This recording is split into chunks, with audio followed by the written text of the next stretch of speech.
सभी को मेरा गुड मॉर्निंग। आइए हम आज बात करते हैं थियोसॉफिकल सोसाइटी के ऊपर। शॉर्ट वीडियो होगा, पूरा देखिएगा आप लोग।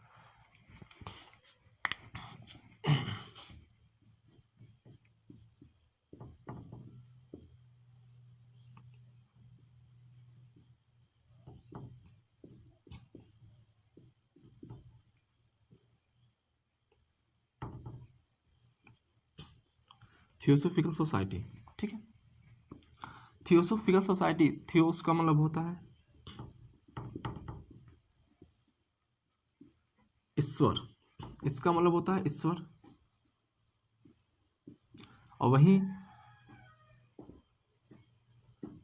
फिकल का मतलब होता है ज्ञान। अर्थात कहने का मतलब ईश्वर का ज्ञान।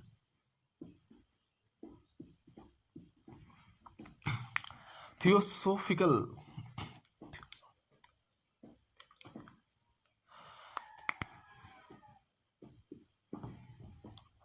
मैं एक चर्चा कर रहा हूँ थियोसॉफिकल सोसाइटी के ऊपर। थियोसॉफिकल सोसाइटी, थियोस का मतलब होता है ईश्वर, और वहीं फिकल का मतलब होता है ईश्वर ज्ञान, अर्थात ईश्वर का ज्ञान। थियोस का मतलब क्या होता है ईश्वर, और फिकल का मतलब होता है ज्ञान, अर्थात ईश्वर का ज्ञान। इसकी स्थापना, अगर मैं इसकी स्थापना की बात करूं, इसकी स्थापना हुई थी 7 सितंबर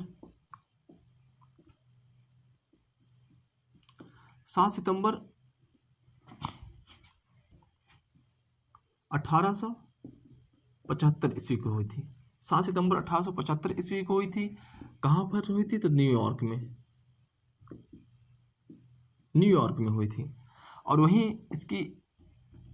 इसको स्थापना करने का श्रेय, स्थापना कौन किया था, स्थापना करने का श्रेय किसको जाता है? तो एक रूस की थी जो महिला थी, एक रूस की महिला थी, और वहीं एक अमेरिकन था।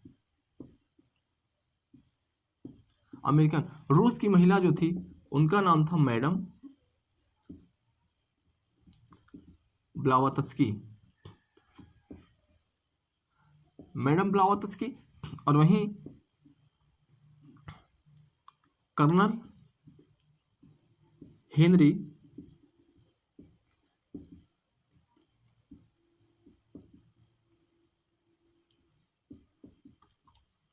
अल्कॉट था। तो मैं क्या कर रहा हूं, मैं ये कह रहा हूं कि इसकी स्थापना करने का श्रेय दो लोगों को जाता है, और दो लोग कौन थे?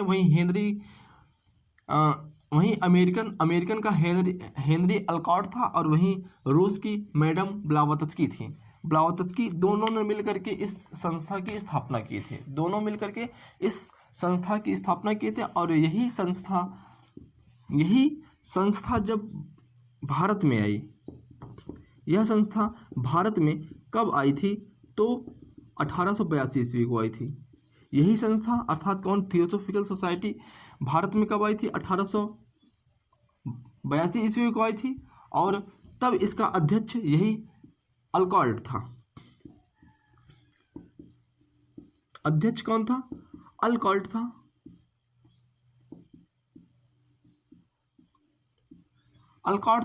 और वहीं जब इसकी मृत्यु हो जाती है, तो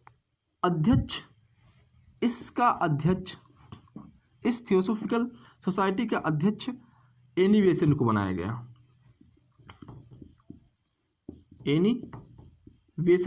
गया। और वहीं Annie Besant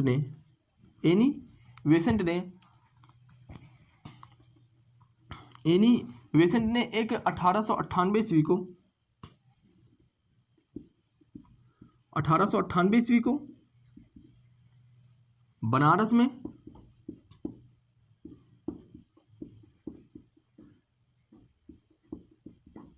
central Hindu college की स्थापना करती है। सेंट्रल हिंदू कॉलेज की क्या करती है? स्थापना करती है। और वही इस कॉलेज को आगे चल करके यह कॉलेज आगे चल करके यही कॉलेज सेंट्रल हिंदू कॉलेज आगे चल करके मदन मोहन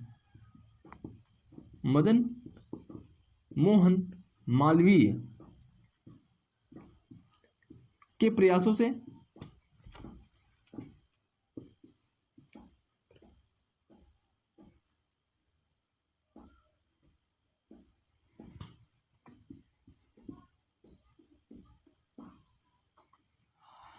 मदन मोहन मालवीय के प्रयासों से इसको बनारस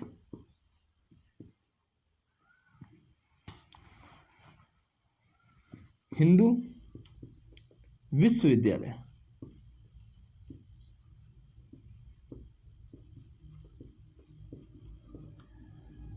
कर दिया गया। तो मैं क्या कह रहा हूं, यहां से ध्यान दीजिएगा कि वही थियोसॉफिकल सोसाइटी की स्थापना भारत में 1882 ईस्वी को होती है और उस वक्त अध्यक्ष कौन था? अल्कॉल्ट था।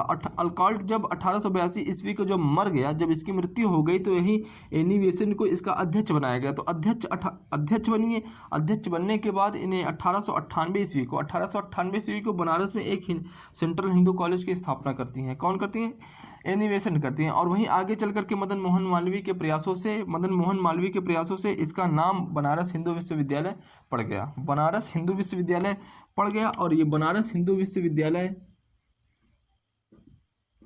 की स्थापना किसने की थी? एनी बेसेंट ने की थी। ठीक ना।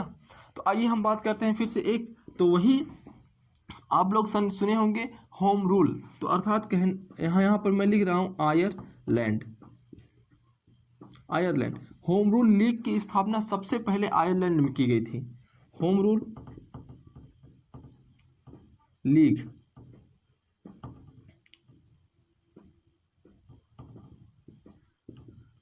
रूल लीग सबसे पहले कहां पर की गई थी? आयरलैंड में की गई थी। और उसके बाद यही एनी बेसेंट ने होम रूल लीग को भारत में 1916 ईस्वी को स्थापना की जाती है। किसके द्वारा? एनी बेसेंट के द्वारा। तो आप ध्यान दीजिए कि एनी बेसेंट ने सबसे पहले आयरलैंड में होम रूल लीग की स्थापना की और उसके बाद वही होम रूल लीग भारत में 1916 ईस्वी को स्थापना की गई थी।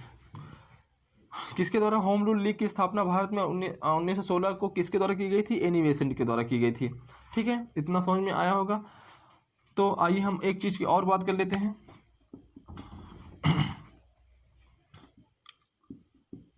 प्रार्थना समाज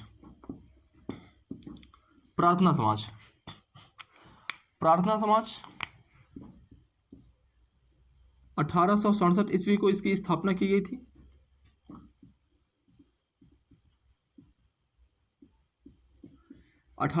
ईस्वी की स्थापना की गई थी और वही इसके संस्थापक आत्मा राम पांडुरंग कौन थे? आत्माराम पांडुरंग थे। और वही प्रेरणा किनसे मिली थी? तो केशव चंद्र सेन से।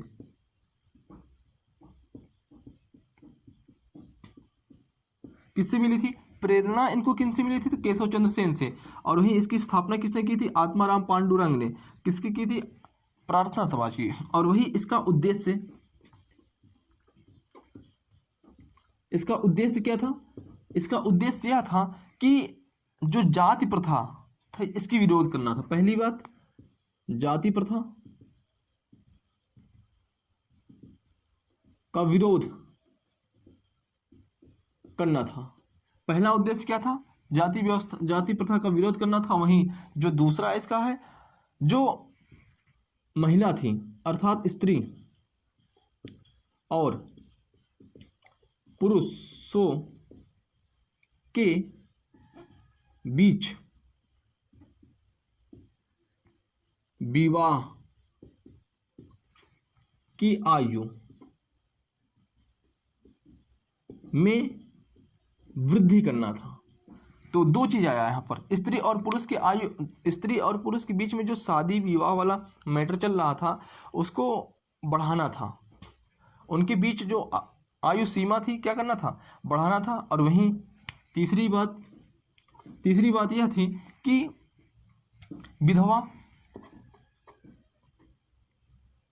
विधवा विवाह और स्त्री शिक्षा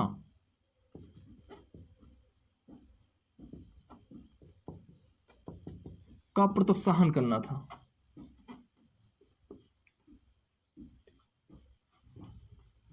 को